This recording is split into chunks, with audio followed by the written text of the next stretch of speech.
இன்றைக்கி நம்ம வீட்டில் என்ன சமையல் பார்த்தீங்கன்னா 2 சவுச்சவுக்காக தாங்க இருந்துச்சு. அதை கட் பண்ணி வச்சாச்சு.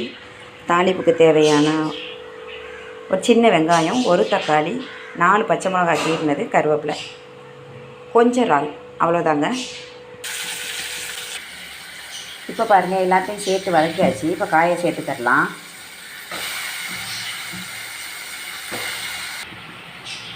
மஞ்சப்பொடியும் உப்பும் சேர்த்துக்கலாம். இப்போ இதில் கொஞ்சம் தண்ணியை சேர்த்து நல்லா வேக வச்சுக்கோங்க. இப்போ பாருங்கள், தண்ணி சேர்த்து ஒரு அரை வேக்காடு வெந்துருச்சு. இப்போ இந்த இறாலை சேர்த்துக்கலாம். பாருங்கள், தண்ணி ஃபுல்லாக வற்றி நல்லா வெந்து வந்துருச்சு.